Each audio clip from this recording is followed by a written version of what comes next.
unprecedented contempt for leaders and the so-called elites. On the other hand, we witness across cultures a renewed fascination for authoritarianism.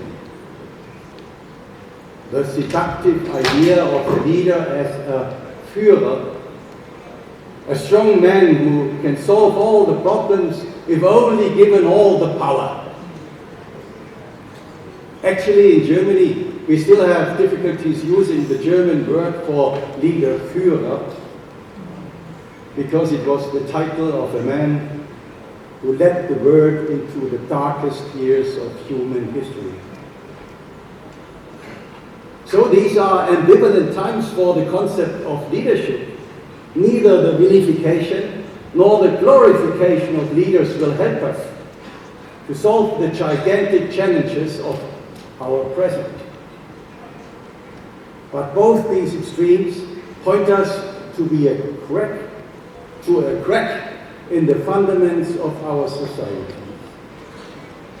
The growing disregard for trust as the basis for the relationships between leaders and their own citizens, as well as between leaders of different countries. For some strange reason, the issue of trust is often considered as a soft issue in politics, as opposed to hard issues such as money or power or military strength. Yet as an economist, I know that the very foundation on which our economies are built is trust. I can go to the bookstore and buy a book with a 20-euro bill, which is nothing else but a worthless piece of paper. But because my bookseller trusts that he in turn will be able to buy his wife a nice bouquet of flowers with that paper, he accepts my payment. The very moment people would lose trust in the value of money, the money actually loses that value. Why do we expect things to be different in our political systems? They too cannot survive if people do not trust. Trust that leaders want the best for their country, not best for their cronies. Trust that in exchange for people's loyalty towards the society, they will be rewarded with a better future. The erosion of trust in institutions and public leaders is, in my view, one of the major causes for the political and economic problems in Europe, in the United States, or in Africa. This is definitely not a soft issue. It is a question of survival for democracy or any rule-based society for that matter. It is also the foundation for productive cooperation in international politics. So what can leaders do to gain trust? Be truthful. It's so ridiculously simple. And yet somehow we have all gotten used to the cynical idea that truthfulness is detrimental to successful political leadership. Now, truthfulness does not equal brutal honesty. Brutal honesty would lead to rather brutal lives.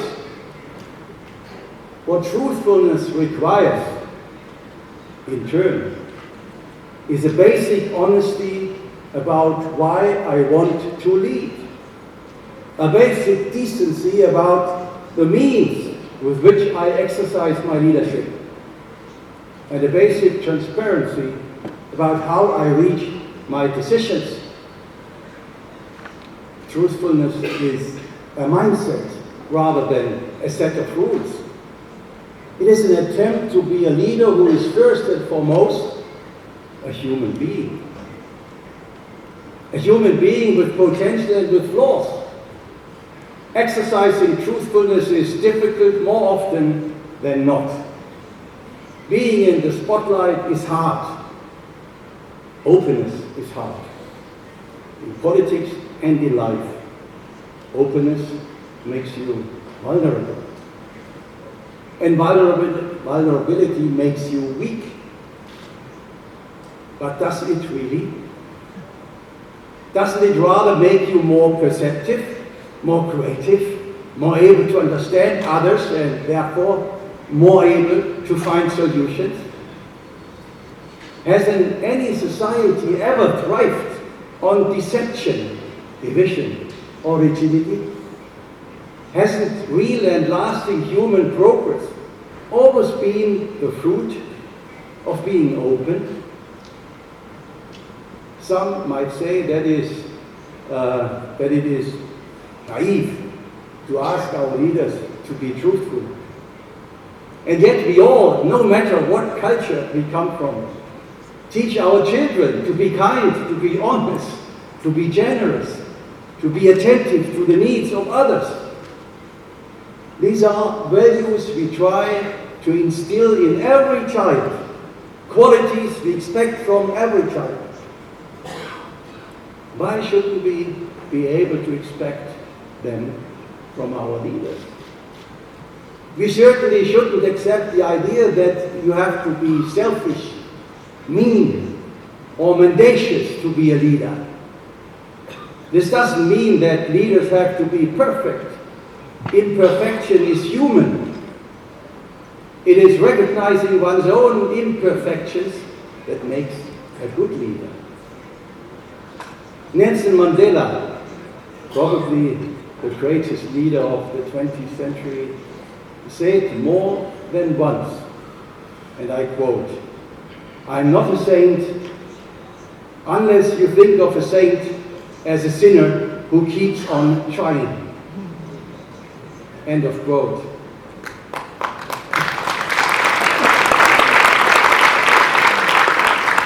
Keeping on trying, isn't that what leadership in this ever more complex world is all about?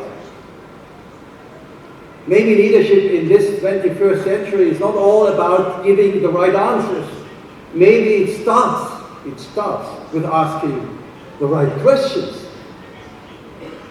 After all, nobody knows exactly how to create the millions of jobs needed for the growing youth population in Africa. Nobody knows that exactly. Nobody knows exactly how to decouple economic growth from environmental pollution in Asia.